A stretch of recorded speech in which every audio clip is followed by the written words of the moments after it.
कभी सोचा है कि किसी देश का नक्शा मतलब उसकी जमीन, उसके इतिहास और भविष्य की कहानी कैसे तय करती है? आज हम भारत के भूगोल की इसी कहानी को समझने की कोशिश करेंगे और देखेंगे कि कैसे इसकी लोकेशन और इसके आकार ने एक प्राचीन सभ्यता और एक मॉडर्न पावर की नींव रखी है। ये है भारत, एक ऐसा देश जो एक ही वक्त में दो अलग-अलग दुनियाओं में जीता है। एक दुनिया जिसकी जड़ें हजारों साल पुरानी संस्कृति से जुड़ी हैं और दूसरी वो दुनिया जो पिछले कुछ दशकों में हुई जबरदस्त तरक्की की एक जीती जागती मिसाल है। तो चलिए भारत के इस दिलचस्प भूगोल की गहराई में उतरते हैं। शुरुआत करते हैं इसके एक बेसिक इंट्रोडक्शन से। भारत की यही बात इसे सबसे अलग बनाती है। देखिए, एक तरफ तो ये दुनिया की सबसे पुरानी और जिंदा संस्कृतियों में से एक है और दूसरी तरफ पिछले सिर्फ 50 सालों में खेती किसानी, इंडस्ट्री और टेक्नोलॉजी में जो तरक्की हुई है वो कमाल की है। ये दोनों ही पहलू साथ साथ चलते हैं। तो सबसे पहले ये समझते हैं कि दुनिया के इतने बड़े नक्शे पर भारत आखिर है कहाँ, इसकी लोकेशन क्या है। भारत एक बहुत बड़ा देश है जो पूरी तरह से उत्तरी गोलार्ध यानी नॉर्दर्न हेमिस्फीयर में है।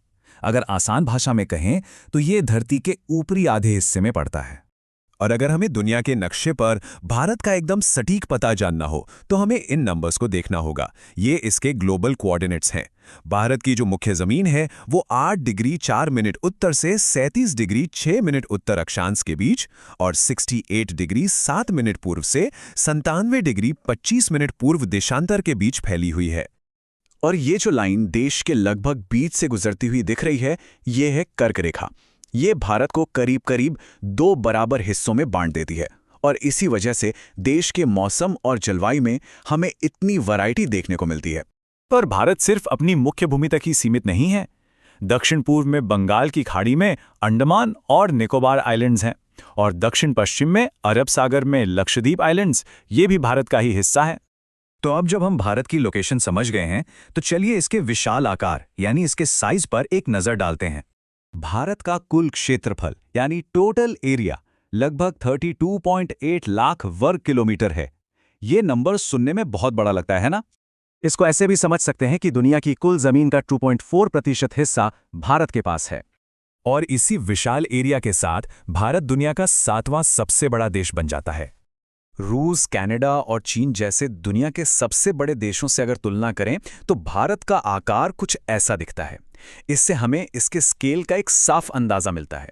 आकार की बात चल ही रही है तो भारत की जमीनी सरहद करीब 15,200 किलोमीटर लंबी है। वहीं इसकी जो समुद्री तटरेखा है, अगर आइलैंड्स को भी मिला लें तो वो भी 7,500 किलोमीटर से ज्यादा है। भारत इतना फैला हुआ है कि इसके सबसे पूर्वी हिस्से अरुणाचल प्रदेश में, सबसे पश्चिमी हिस्से गुजरात के मुकाबले सूरज 2 घंटे पहले निकल आता है। तो फिर सवाल ये उठता है कि पूरे देश में हमारी घड़ियां एक ही टाइम क्यों दिखाती हैं?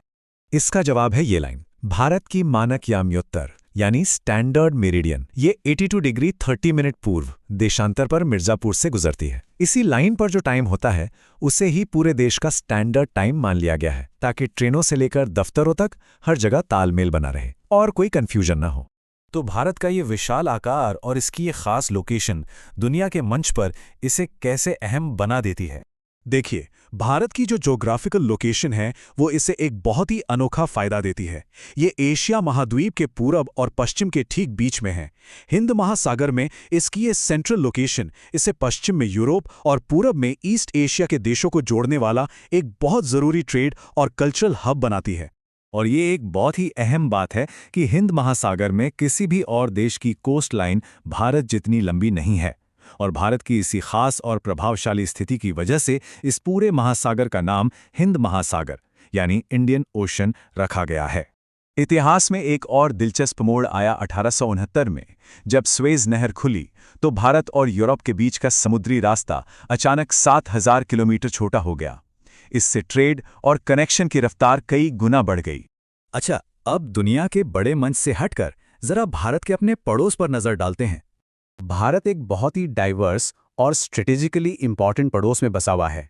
अगर जमीनी सरहदों की बात करें तो उत्तर पश्चिम में पाकिस्तान और अफगानिस्तान है, उत्तर में चीन, नेपाल और भूटान और पूरब में म्यांमार और बांग्लादेश से हमारी सीमाएं मिलती हैं। और दक्षिण में समुद्र के पार हमारे 2 पड़ोसी हैं, श्रीलंका और मालदीव। तो हमने देखा कि भारत का आकार और उसकी लोकेशन कितनी खास है। लेकिन अब सोचने वाली बात यह है कि अपनी इस स्ट्रेटेजिक लोकेशन, इतने बड़े आकार और इस कॉम्प्लेक्स पड़ोस के साथ भारत का भूगोल आने वाले वक्त में इसके भविष्य को कैसे शेप करेगा, ये एक बहुत बड़ा सवाल है। जब भी हम किसी देश के नक्शे को देखते हैं ना, तो वो सिर्फ जमीन और पानी का एक टुकड़ा नहीं होता। असल में हम इतिहास, संस्कृति और दुनिया में उस देश की जगह की एक पूरी कहानी देख रहे होते हैं। और जब बात भारत के नक्शे की हो, तो भाई वो तो अपने आप में एक पूरी गाथा है। तो चलिए आज भारत की इसी स्ट्रेटेजिक लोकेशन की दिलचस्प कहानी को समझते हैं। अच्छा, हम सब जानते हैं कि भारत नक्शे पर कहाँ है, लेकिन सवाल ये है कि इसकी लोकेशन में ऐसा क्या खास है, आखिर क्यों इसकी जगह इतनी ज्यादा मायने रखती है। चलिए मिलकर इसी सवाल का जवाब ढूंढते हैं। सबसे पहली और सबसे बड़ी बात, चलिए देखते हैं कि कैसे भारत की जो भौगोलिक स्थिति है वो उसे पूरब और पश्चिम को जोड़ने वाला एक कुदरती पुल बना देती है। अगर आप एशिया के नक्शे को ध्यान से देखें तो भारत ठीक उसके दिल में, उसके सेंटर में बसा हुआ है। ये सिर्फ एक देश नहीं है, बल्कि एक ऐसा पॉइंट है जो पूरे महाद्वीप को एक साथ जोड़ता है, जैसे कि ये स्वाभाविक रूप से दक्षिण की तरफ बढ़ा हुआ हो। और देखिए, इसी अनोखी लोकेशन की वजह से भारत को एक जबरदस्त रणनीतिक फायदा मिलता है। ये पश्चिम में यूरोप और पूरब में एशिया के देशों को जोड़ने वाली एक बहुत ही जरूरी कड़ी बन जाता है। चलिए अब जमीन से जरा समंदर की ओर चलते हैं। एक बहुत ही दिलचस्प बात है, जानते हैं? दुनिया में एक ही ऐसा महासागर है जिसका नाम किसी देश पर रखा गया है, हिंद महासागर। अब ऐसा क्यों है? इसका जवाब भारत की शानदार समुद्री सीमा में छिपा है। सोचिए, सदियों से हिंद महासागर के जितने भी बड़े ट्रेड रूट्स रहे हैं, वो सब भारत के तटों पर आकर मिलते रहे हैं। इसी वजह से ये एक बहुत ही व्यस्त समुद्री चौराहा जैसा बन गया है। भारत की समुद्री ताकत का राज क्या है? वो है दक्कन का पठार। ये जो विशाल तिकोना जमीनी हिस्सा है ना, ये सीधा हिंद महासागर में अंदर तक चला गया है। और इसी वजह से भारत को एक अविश्वसनीय रूप से लंबी कोस्ट लाइन यानी कि तटरेखा मिली है। जरा सोचिए इस बात को, पूरे इंडियन ओशन में किसी भी दूसरे देश की इतनी लंबी कोस्ट लाइन है ही नहीं जितनी भारत की है। और बिल्कुल यही वो सबसे बड़ी वजह है कि इतने बड़े महासागर का नाम हमारे देश भारत के नाम पर रखा जाना बिल्कुल सही है। इसी दक्कन के पठार की बदौलत भारत के पास मानो दो स्ट्रैटेजिक समुद्री दरवाजे हैं। पश्चिमी तट से जहाज वेस्ट एशिया, अफ्रीका और यूरोप की तरफ जाते हैं, जबकि पूर्वी तट हमें सीधे साउथ ईस्ट और ईस्ट एशिया के बाजारों से जोड़ता है। और फिर साल 1869 में एक ऐसी चीज हुई जिसने सब कुछ बदल दिया। स्वेज नहर खुल गई। और इसके खुलने से क्या हुआ? अचानक से भारत और यूरोप के बीच का समुद्री रास्ता पूरे 7000 किलोमीटर छोटा हो गया। इस एक बदलाव ने व्यापार की पूरी दुनिया ही बदल कर रख दी। लेकिन एक मिनट, क्या ये रास्ते सिर्फ सामान लाने ले जाने के लिए थे? जी नहीं, बिल्कुल नहीं। ये रास्ते विचारों के, संस्कृति के और ज्ञान के भी थे। ये जानना बहुत दिलचस्प है कि भारत का दुनिया से कनेक्शन समुद्री रास्तों से भी कहीं ज्यादा पुराना जमीनी रास्तों से रहा है। सदियों से पहाड़ों के दर्रों से गुजरते हुए यात्री और व्यापारी दुनिया से जुड़ते आए हैं। इन दोनों ही तरह के रास्तों ने, मतलब जमीनी और समुद्री, अलग अलग भूमिकाएं निभाईं। जहां जमीनी रास्ते आइडियाज और कल्चर के वाहक बने, वहीं समुद्री रास्ते बड़े पैमाने पर व्यापार और कॉमर्स के लिए इस्तेमाल हुए। तो भारत से दुनिया तक आखिर पहुंचा क्या? उपनिषदों का गहरा ज्ञान, रामायण और पंचतंत्र की कहानियां, और यहां तक कि गणित की दुनिया को बदलने वाली दशमलव प्रणाली भी यहीं से गई। और हां, मसालों की वो महक और मलमल का वो मुलायम कपड़ा, वो तो था ही। और ये लेन देन एक तरफा नहीं था। भारत ने भी अपनी बाहें खोलकर दुनिया की अच्छी चीजों का स्वागत किया।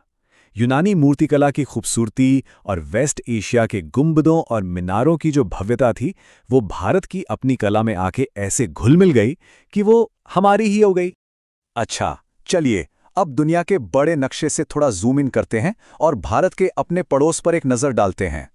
देखिए, दक्षिण एशिया में भारत की जो पोजीशन है वो बहुत ही ज़्यादा महत्वपूर्ण है। हमारी सीमाएं जमीन और समंदर दोनों तरफ से कई देशों से मिलती हैं, जो इस पूरे इलाके का एक तरह से केंद्र बना देता है। तो चलिए एक बार देख लेते हैं कि भारत के पड़ोसी देश कौन कौन से हैं। उत्तर पश्चिम में पाकिस्तान और अफगानिस्तान है। उत्तर में देखें तो चीन, नेपाल और भूटान। पूर्व की तरफ बढ़ें तो म्यांमार और बांग्लादेश से हमारी सीमा मिलती है, और समंदर के पार दक्षिण में हमारे दो द्वीपीय पड़ोसी हैं, श्रीलंका और मालदीव। ये सिर्फ नक्शे पर खींची हुई लकीरें नहीं हैं, ये तो सदियों पुराने भौगोलिक और ऐतिहासिक रिश्ते हैं जो आज भी इस पूरे क्षेत्र की किस्मत को एक दूसरे से जोड़ते हैं और उसे आकार देते हैं। तो आखिर में ये सवाल हमारे सामने खड़ा होता है, ये जो प्राचीन भूगोल है जिसने सदियों तक व्यापार, संस्कृति और विचारों को रास्ता दिखाया, वो आज के मॉडर्न भारत की कहानी को किस तरह से घड़ रहा है? इस पर सोचिएगा जरूर। आज हम भारत की कहानी को एक बिल्कुल अलग एंगल से देखेंगे, उसके साइज और उसकी लोकेशन से। मतलब बात सिर्फ नक्शे पर इंडिया को देखने की नहीं है, बल्कि ये समझने की है कि दुनिया में इसकी जो जगह है वो इतनी खास, इतनी जरूरी क्यों है। तो शुरुआत करते हैं एक बहुत ही मजेदार सवाल से। कभी सोचा है कि एक पूरे के पूरे समंदर का नाम, एक महासागर का नाम सिर्फ एक देश के नाम पर क्यों है? ये सवाल आप देखिए हमें सीधा इंडिया की जबरदस्त ज्योग्राफिकल इंपॉर्टेंस के दिल में ले जाता है। जरा देखिए, इंडियन ओशन एशिया के दक्षिण में फैला हुआ है और इंडियन पेनिनसुला यानी हमारा प्रायद्वीप ठीक उसके सिर पर बैठा है। ये सिर्फ उसके बगल में नहीं है, नहीं, ये तो इस विशाल समंदर के अंदर तक जाता है, जैसे किसी ताज की तरह। और इसकी वजह इस एक लाइन में छिपी है। ध्यान से सुनिए, इंडियन ओशन में किसी भी दूसरे देश की कोस्टलाइन यानी तटीय सीमा इंडिया जितनी लंबी है ही नहीं। और इंडियन ओशन में भारत की इसी खास पोजीशन की वजह से इस ओशन का नाम उसके नाम पर रखना एकदम सही है। तो ये सिर्फ ज्योग्राफी का एक फैक्ट नहीं है, ये इंडिया के दबदबे का, उसकी खासियत का एक सबूत है। ठीक है, तो अब जरा इस विशाल देश के कुछ बेसिक फैक्ट्स को देख लेते हैं, इसको मैप पर ठीक से समझते हैं। तो सबसे पहली बात, इंडिया पूरी तरह से नॉर्दर्न हेमिस्फीयर में है।